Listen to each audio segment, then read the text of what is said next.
Buongiorno a tutti e grazie per essere con noi per questa nuova chiacchierata di Nuova Pedagogia. Ve l'avevo promesso che sarebbe tornato Matteo. Grazie Matteo.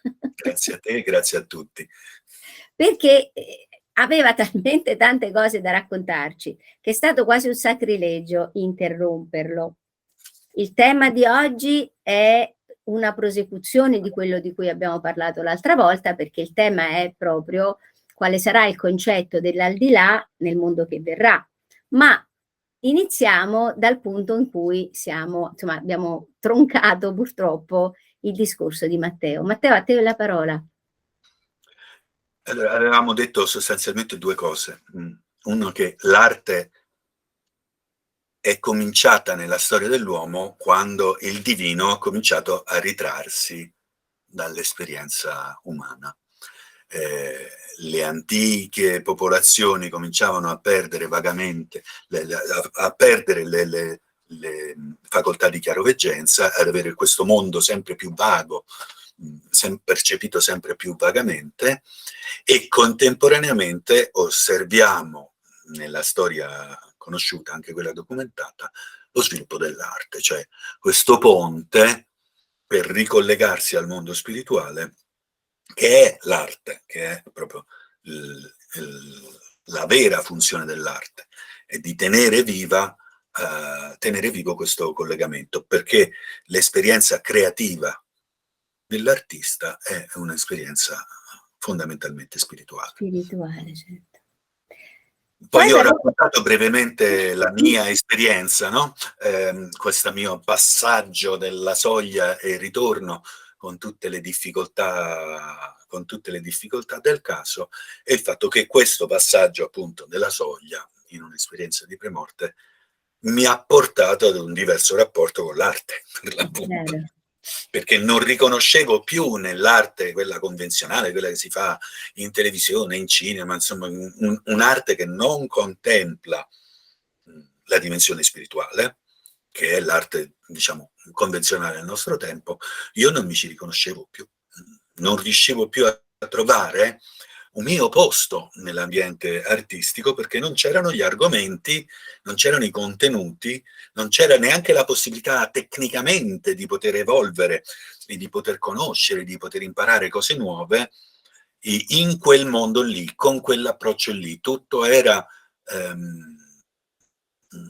si risolveva al business, alla carriera, al guadagno, all'occasione di fare un film più importante, di incontrare un regista più importante, oppure alle pubbliche relazioni sempre strumentali tra artisti che poi vanno allo stadio insieme, vanno in pizzeria insieme, ma non ci sono veramente profondi legami, se non in casi. Forse tu hai esperienza di questo mondo altrettante di quante ne ho avuta io, potresti raccontarne un pochettino anche tu. Preferisco dimenticare. Ecco, e lì più o meno ci siamo fermati. Poi però hai raccontato che ti sei sentita un po' bislacco all'inizio perché non avevi esperienza e ti sei imbattuto in 2 libri di Steiner. E qui ci siamo fermati. Raccontaci perché incontrare Steiner ha in qualche modo, diciamo, è stata una svolta, ti ha fatto capire delle cose, ti ha fatto capire che non eri matto soprattutto. Certo. Perché io, avendo avuto appunto esperienze di premorte, andavo a chiedere con grande ingenuità e spontaneità agli esperti, famosi esperti che poi abbiamo visto recentemente. Sì, della scienza. Grandi performance degli esperti che hanno sempre capito tutto, ma poi alla fine non hanno mai capito niente, e andavo a chiedere che cosa fosse successo, perché non avevo alcuna preparazione in materia spirituale, quindi mi sono affidato a loro, e più mi affidavo a loro, più mi veniva in mente che appunto io ho qualcosa che non va. Mi è successa una cosa strana che nessuno sa spiegare, quindi io devo avere qualcosa che non va. Invece quando ho letto Steiner, immediatamente, in particolare il libro che mi ha proprio toccato, perché io ho ricevuto 2 libri, uno il titolo è Teosofia e l'altro è La scienza occulta nelle sue linee generali, un testo fondamentale per chi voglia capire qualche cosa di spiritualità, un testo che riveste una enorme importanza. Poi io non è che devo fare un proselitismo rispetto a Steiner, non mi interessa neanche farlo, proprio no, l'ultima cosa che mi viene da dire, però per quanto mi riguarda un libro fondamentale, perché mi sono reso conto già dalle prime pagine del libro che la persona che scriveva sapeva con esattezza che tipo di esperienza io avevo vissuto. Ero in grado di descriverla con una lucidità, spiegando i nessi e le relazioni tra le diverse cose che io ho sperimentato, e con una proprietà, una solidità, una competenza che io non avevo e che invece lui, Steiner, aveva in maniera in maniera assoluta. Quindi per me è stato come nascere una seconda volta. Come se io avessi veramente trovato, che ne so, una persona che cammina, non può riposare mai, e improvvisamente si trovasse in una poltrona comoda, soffice, bellissima, dove tu ti puoi sedere e dire: ah, qui posso sedermi. Hai trovato uno del tuo pianeta. Ho trovato uno del mio pianeta, se la vogliamo dire così. Poi ovviamente è stato tutto quello che è successo dopo, perché io veramente non avevo nessuna preparazione in tema spirituale, per cui mi accontentavo all'inizio di sapere che avevo qualcuno competente da leggere, ma non sapevo niente. Faccio un esempio proprio: non capivo che cosa volesse dire l'aggettivo animico. Anima potevo in qualche modo immaginare cosa era, ma animico, cioè relativo all'anima, non lo capivo. E quando Steiner diceva astrale o diceva eterico, io non sapevo assolutamente di che cosa stesse parlando, anche se poi ho capito che io in quel mondo eterico, in quel mondo astrale c'ero stato. Dai, raccontaci che cosa c'è nell'aldilà. Allora, Facci questo regalo. il problema è che le parole non riescono a descrivere. non so fatte per spiegare queste cose, ed è uno dei problemi che Steiner identifica molto chiaramente. Cioè lui dice: guardate, il mio più grande sforzo è cercare di dire a parole queste cose, perché le parole che noi usiamo, le lingue che noi usiamo, sono fatte per descrivere le cose terrestri. Certo, no, hai ragione. Scusami la domanda. Le esperienze che facciamo là, già per esempio dire che non esiste lo spazio e non esiste il tempo. E non esiste lo spazio e non esiste il tempo, come te lo spiego? A parole, per farti proprio capire che cosa vuol dire sperimentare questa realtà. E se io ti descrivo forme, colori, delle cose già la parola cosa è sbagliata, delle essenze, delle entità, delle realtà che ti attraversano, dalle quali sei attraversato e che quindi hai dentro di te come esperienza intima, interiore. Non è qualcosa che vedi passare un signore davanti a te che ti fa ciao ciao con la manina, è qualcosa che senti avvenire all'interno di te in un mondo di colori e di spazialità che non corrisponde per niente al nostro. È come se uno stesse dentro una acqua,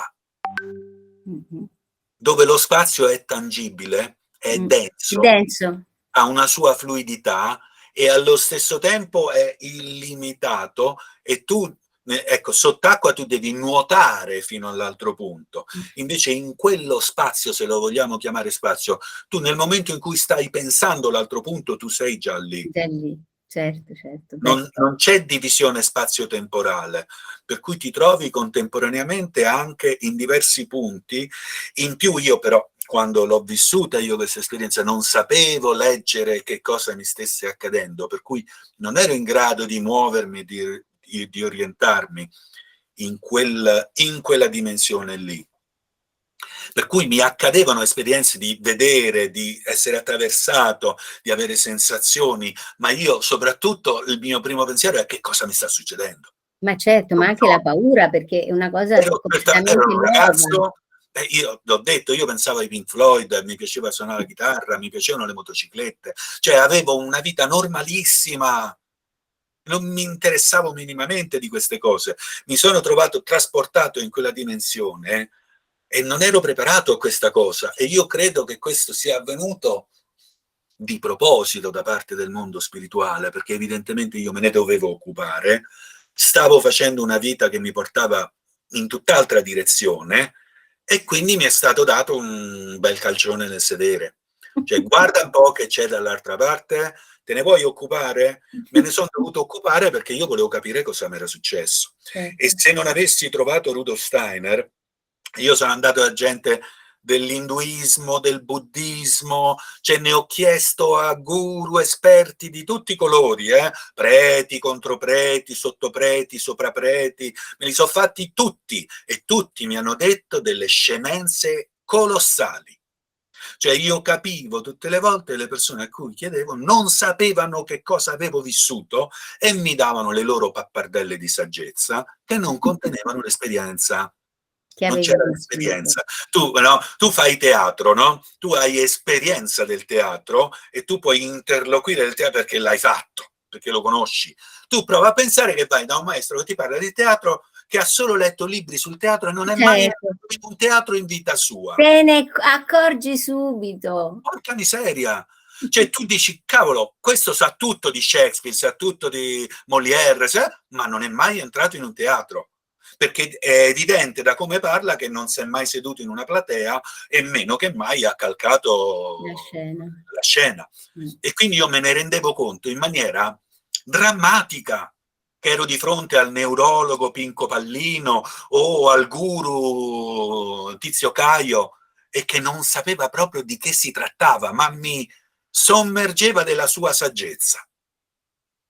Ho visto E un film questa cosa mi è bellissimo. rimasta come facoltà fortissima. Cioè io, se incontro una persona che parla di un'esperienza spirituale, io so benissimo se l'ha avuta o se non l'ha avuta, se è tutta nella sua immaginazione perché gli piace tutto un sentimento, guarda io lo sento, oppure se l'ha proprio vissuta. E a volte incontro addirittura delle persone che hanno avuto delle esperienze spirituali e non lo sanno, non lo hanno portato completamente a coscienza. Cioè mi è rimasta proprio questa facoltà di comprendere la genuinità dell'esperienza spirituale altrui, tant'è che ho incontrato nel mio percorso di ricerca tantissime volte chiaroveggenti, guaritori, sciamani, ho incontrato gente di tutti i tipi, perché sono andato a cercare risposte in tutte le culture, non mi sono fermato con nessun limite, ho cercato in tutte le direzioni, perché io volevo e voglio conoscere senza alcun limite, sono un libero ricercatore dello spirito. Questa è la migliore definizione che posso dare di me stesso. E E questo quindi, incontrando le persone, mi rendevo conto che loro, chiaroveggente, lo sciamano, eccetera, si rendevano conto che io sapevo che cosa loro stavano dicendo. E difatti spesso e volentieri mi dice no, vieni Matteo, parliamo un po', e mi prendevano da parte, anche se magari ci eravamo conosciuti solo da un paio d'ore, perché si rendevano conto che io sapevo di che cosa si tratta, anche senza aver studiato.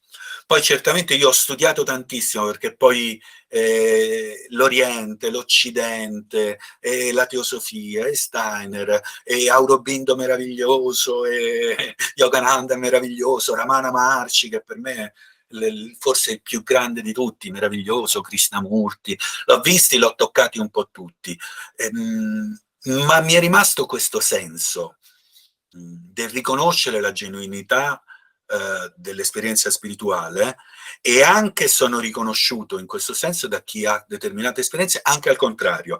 Cioè ci sono persone, potrei dire, non voglio dire a cosa appartengono perché mi scoccia un pochettino, che mi incontrano e mi tengono a grande distanza. Beh, vabbè, questo è normale. Ma volevo, scusami, io ho delle curiosità. Posso farti qualche domanda? Certo che sì.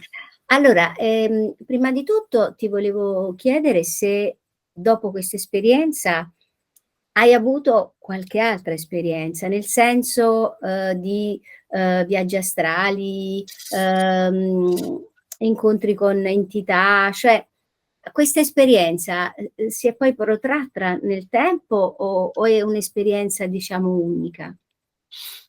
Si è molto protratta, ma sempre in una maniera diversa da quello che si può comunemente pensare. Mh. Prima di tutto io ad un certo punto ho deciso di mettermi in cammino come discepolo dello spirito, perché proprio leggendo Rudolf Steiner mi sono reso conto che c'era un cammino Esatto, da compiere. è così. E Steiner mi ha messo molto in guardia sull'anticipare determinate esperienze, sul volerle anticipare, quando ancora non si è pronti per affrontarle. E io che ne avevo vissuta una e anche bella forte, molto intensa, dicevo, cavolo, c'ha proprio ragione, se uno non è pronto è meglio andare per gradi. Per cui mi sono messo in cammino facendo esercizio, e quando si fa esercizio in una determinata direzione, ci si trova di fronte ad uno specchio, prima di tutto. Uno specchio che ci parla di noi, ci parla dei nostri limiti, ci parla dei nostri nodi e di tutte le cose che dobbiamo affrontare. E questa è un po' stata la costante da allora in poi. Io che ero del tutto inconsapevole di queste cose, ho cominciato a vedere tante cose di me stesso, e tanto più le vedevo in me stesso, tanto più ero capace di vederle negli altri. Ho scoperto tutta una serie di capacità che io ho, e ho anche capito fino a che punto io le posso usare o è lecito Le usare. padroneggi. Per esempio, se tu mi metti in mano un pendolino è un disastro, perché i pendolini volano nelle mie mani, proprio volano. Posso testare con i pendolini cose, non li uso tanto, ne porto uno, ce n'ho sempre uno in tasca, lo uso raramente, però ogni volta che lo uso io... Comunque questa, devo dire, è una cosa tanto. comune alle persone che fanno esperienze del tuo tipo, perché conosco altre persone che hanno anche, tra l'altro, compagni di scuola o anche persone che poi hanno studiato con me, che hanno avuto delle esperienze di premorte, e tutte raccontano che dopo questa esperienza hanno acquisito delle facoltà che loro stessi in realtà cioè, si Non spediscono. cercate, non Sì, volute. senza averle chieste, senza aver studiato, cioè hanno semplicemente una percezione, sensazione diversa dal prima. Ecco. Tante altre cose, quindi ne sono successe tante, e poi dagli incontri che ho fatto con le tante persone io ho cercato anche di fare esperienze, cioè quello mi indicava un esercizio, quello me ne indicava un altro. Io, avendo una pratica di esercizi, Steiner li chiama esercizi complementari. Sì. Cioè dice, guarda, tu fai questo tipo di esercizi, se fai questo tipo di esercizi che sono, diciamo, alla base del lavoro spirituale, poi qualunque altro tipo di attività ti venga presentata, stai tranquillo, perché tu ti puoi orientare tranquillamente. Ed è esattamente quello che io ho sperimentato. Cioè ci si orienta in altri campi, in altre discipline, con una sicurezza e con una tranquillità che appunto l'esercizio complementare ti dà. Assolutamente, ovviamente gli esercizi vanno fatti, non è una cosa che io ho fatto degli esercizi 10 volte per 10 giorni, è stato bellissimo, mi ricordo questa esperienza molto intensa, no, gli esercizi si fanno per anni e si fanno tanto, e devono essere una disciplina, allora piano piano fanno sorgere in te delle capacità. Esatto. Per esempio l'esercizio della concentrazione o della calma interiore che Steiner raccomanda all'inizio del percorso, molto importante. Senza di quello io non mi sarei potuto orientare, e seguendo appunto gli incontri con le tante persone che ho incontrato, di volta in volta ho fatto tante esperienze, per esempio guaritori che mi hanno messo in grado, seguendo le loro tecniche, di riconoscere le malattie negli altri, cosa che io poi non ho voluto coltivare per ovvie ragioni, perché è pesantissimo, perché tu vai al supermercato e vedi la signora che ha un problema al rene e non glielo puoi dire, ti dice sei matto.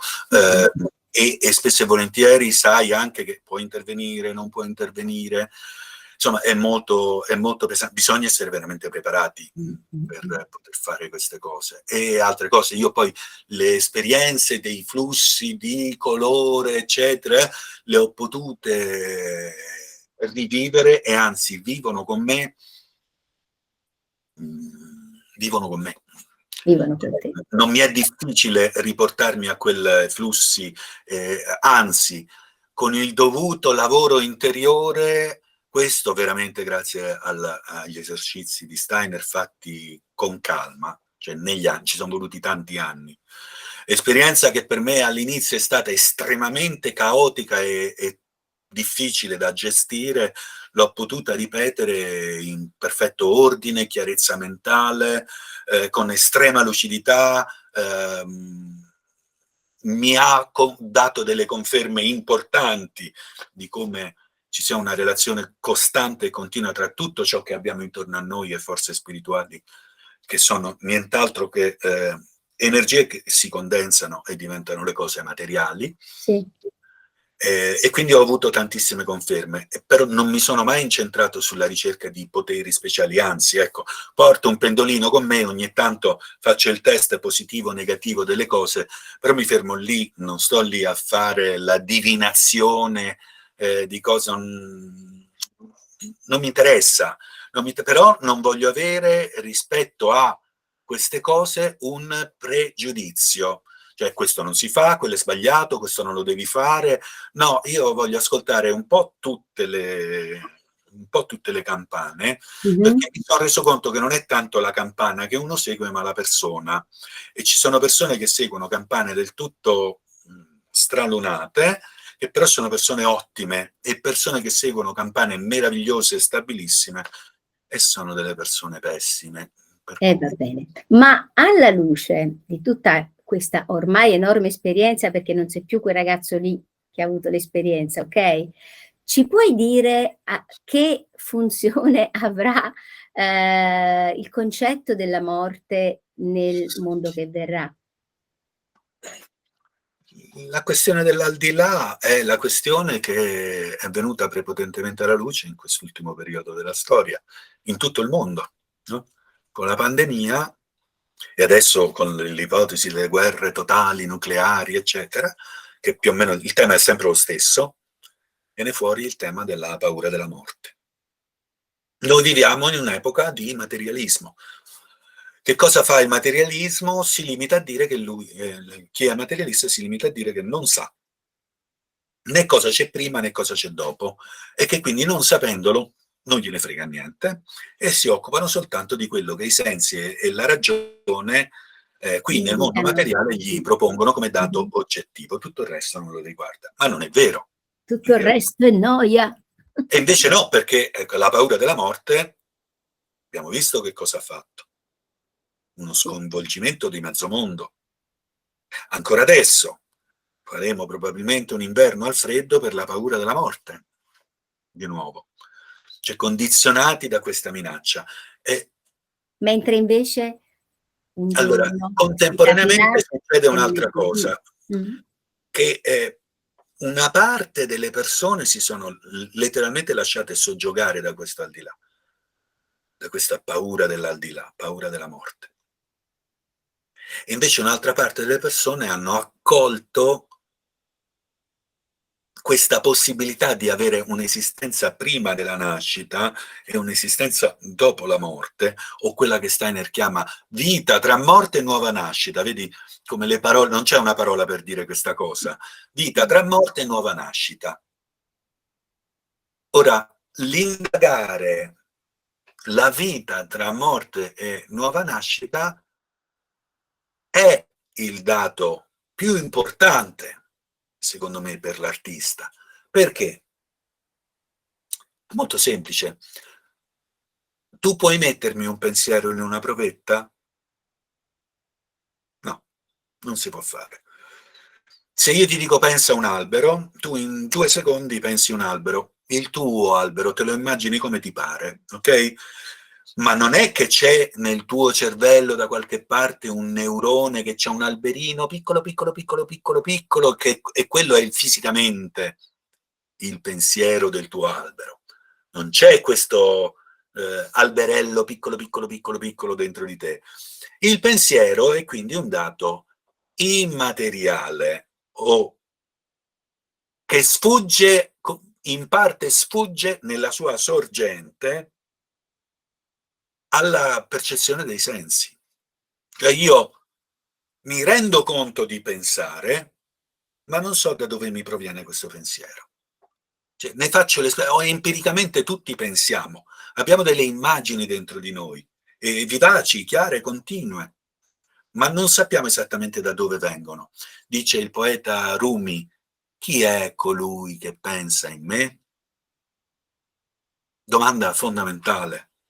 E a questo serve la ricerca spirituale. Ecco, la fonte della creatività dell'artista è la stessa del pensiero, cioè si trova il pensiero nella stessa regione da cui l'artista trae le idee, per l'appunto, che sono idee che poi porta a realizzazione creativamente. Il musicista il compositore non è altro uno che sa fissare delle idee e tradurle sulla carta, poi le scrive sul pentagramma, è proprio una traduzione di un'entità, di una realtà sovrasensibile, di una realtà spirituale.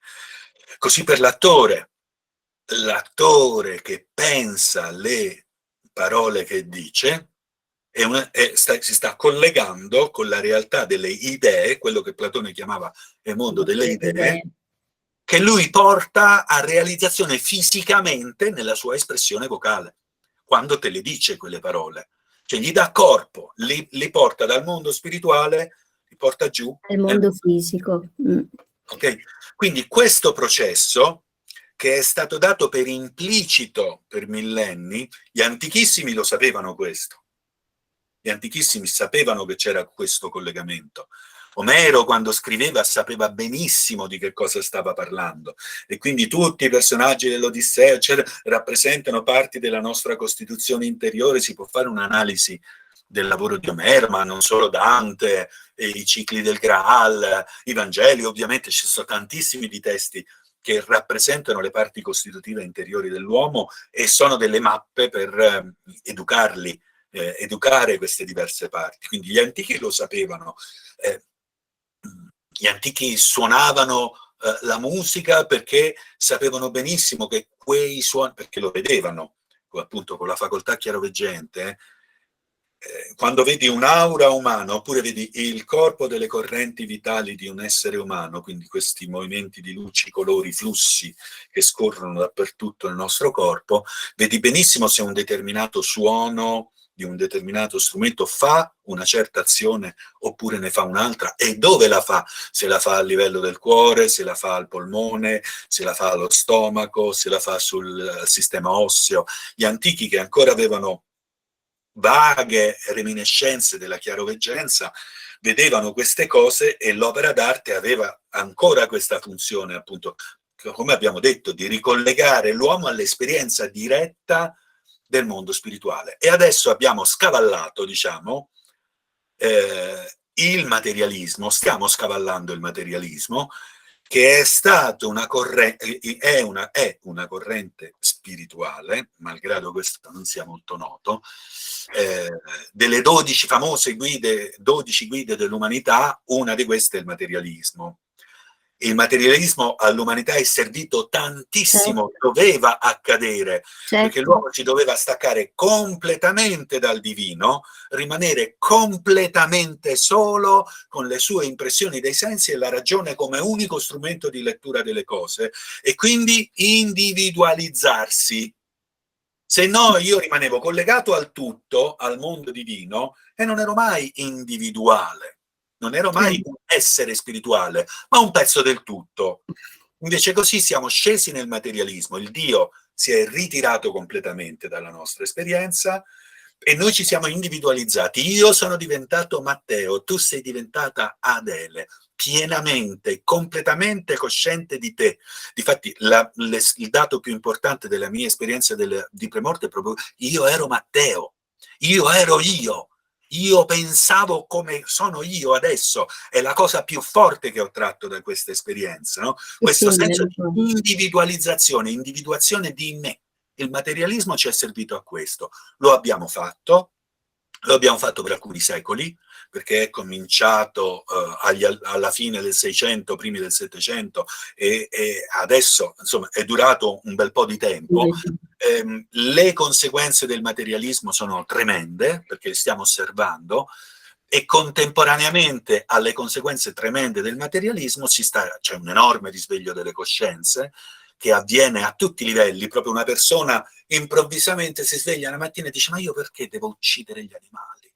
È sbagliato fare del male agli animali. Perché devono tagliare gli alberi sotto casa mia? È sbagliato. Perché noi distruggiamo la foresta amazzonica? Perché ci poniamo un problema che prima l'umanità non si era posta assolutamente, perché appunto questo processo di individualizzazione di noi non si era completato, e quando si è completato grazie al materialismo proprio, boom, abbiamo potuto cominciare ad aprire gli occhi come individui e ad avere pensieri nostri sulla conduzione del mondo, e non più il pensiero del re, del duca, del papa, del sacerdote, del guru, eccetera. E quindi questo è il risveglio delle coscienze, persone che si occupano dell'altro, degli altri, del mondo, delle cose, della vita, delle piante, del clima, di quello che ti pare, no? Tutti noi a diversi livelli di coscienza. Ora, l'artista si deve per forza ricollegare a questo grande movimento di risveglio della coscienza se vuole proiettarsi nel futuro. Perché se vuole rimanere attaccato al materialismo, sarà presto sostituito da un'intelligenza artificiale.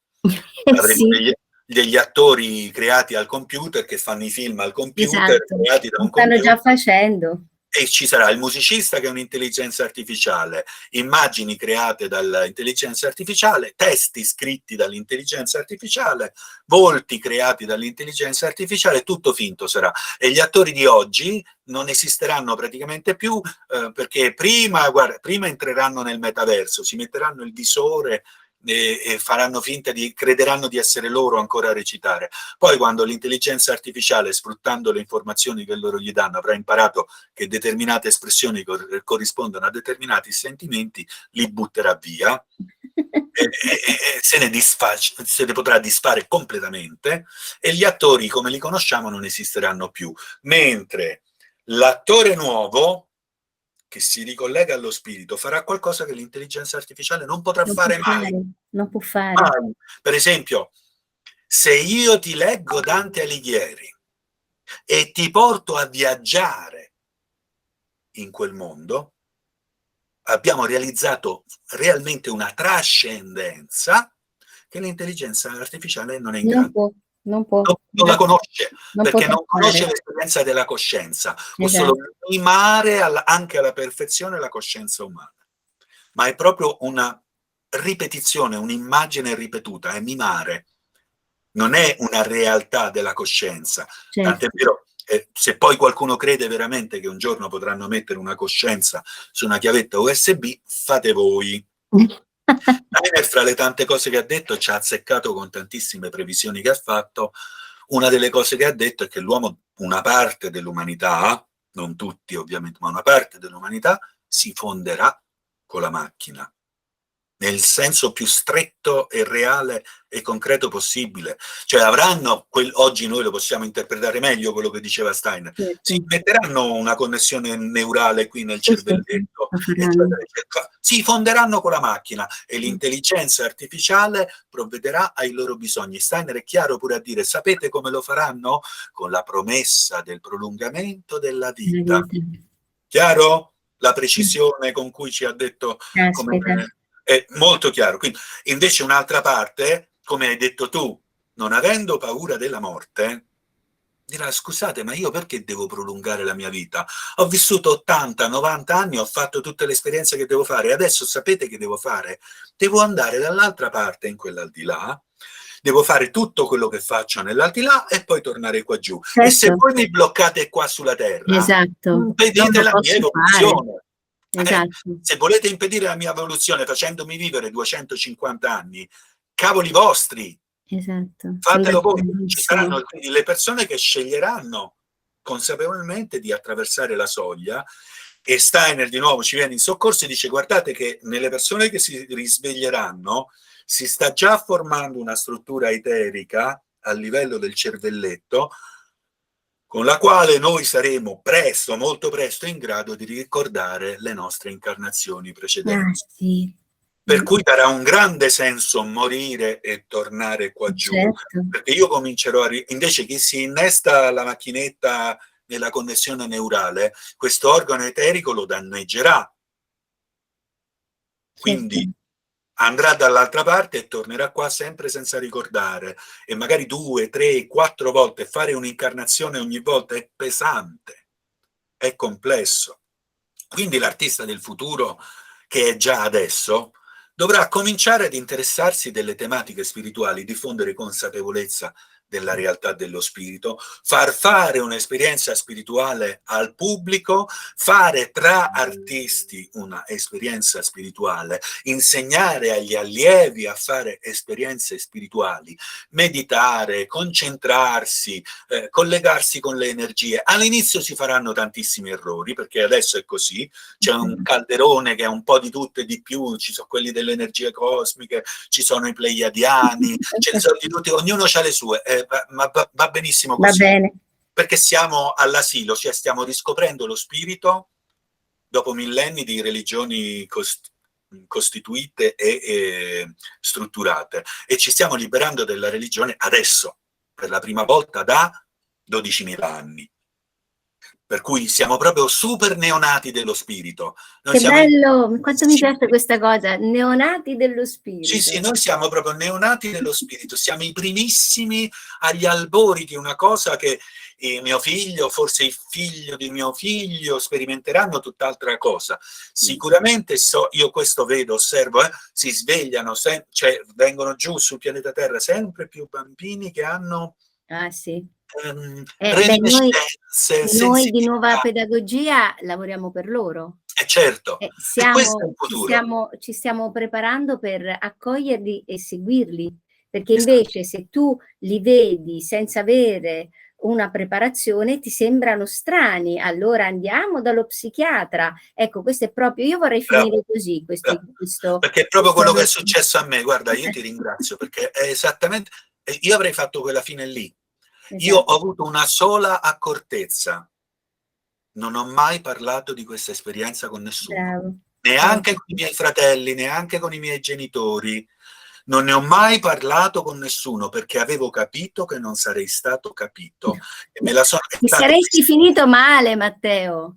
Ti sì, mi avrebbero... avrebbero detto chissà cosa, Esatto, chissà cosa. va bene, Quindi va bene, va questo bene. è stato il motore invece della mia ricerca spirituale, e noi sulla scorta delle nostre esperienze possiamo aiutare tantissime altre persone a fare altrettanto. Allora, io vorrei lanciare proprio un appello con questa meravigliosa, con questo meraviglioso quadro che abbiamo tratto in questa chiacchierata, cioè io lo dico sempre alle mamme, se i vostri figli vi sembrano strani, non fidatevi di quelli che vi dicono che sono strani, perché si stanno incarnando moltissime anime evolute, sono venute apposta per traghettarci nella nuova era. Noi dobbiamo, da genitori ed educatori consapevoli, imparare, formarci per accoglierli e dare loro gli strumenti che li aiuteranno a portare avanti la loro missione. Sì, Questo è quello che soprattutto noi facciamo. ascoltateli, Sì, ascoltateli, esatto, esatto, noi lo lasciateli diciamo. parlare, Esatto. imparate da loro, Esatto. imparate Per da loro. esempio, gli insegnanti di una pedagogia sanno che il primo ruolo di un educatore, quindi di un genitore, è osservare. Osservare i loro bambini, cioè ascoltarli. Perché il bambino da 1 a 8 anni ricorda ancora la vita precedente e ha ancora chiara la missione per la quale è venuto sul pianeta. Se noi li Bravissimo, ascoltiamo, siamo bravissimo. anche in grado di dargli questi strumenti. Questo è il nostro lavoro. Sì. Matteo, grazie. Grazie mille. Grazie infinite a te, è stato un piacere. È davvero, facciamo i salti quantici quando parliamo con te. Grazie davvero, perché vedi come la nuova pedagogia poi riesce a coagulare insieme tante persone che fanno gli stessi percorsi, ma magari non lo sanno, comunque si incontrano dicendo ma guarda anche tu fai questo, ma allora siamo in sintonia, è meraviglioso. Sì, Questo è certo anche che il bello del nostro tempo, è diciamolo, è diciamolo. meraviglioso. Il Allora ci risveglio delle rivedremo. coscienze è la cosa più importante che Eh sta sì, avvenendo eh e sì, noi, ecco, anche in questa trasmissione ci siamo dati una conferma, non sì, sapendolo l'uno dell'altro, che stiamo facendo un lavoro molto simile. molto, Bellissimo. molto simile. Grazie, grazie Grazie a te e sicuramente ci rivedremo con Matteo perché non si può fare a meno, troveremo sicuramente un altro spunto da svolgere e da svolgere e da tessere insieme con voi. E ringrazio Matteo con tutto il cuore, grazie. Grazie a te, E grazie a tutti. ci vediamo con la prossima chiacchierata. Arrivederci a tutti. Arrivederci.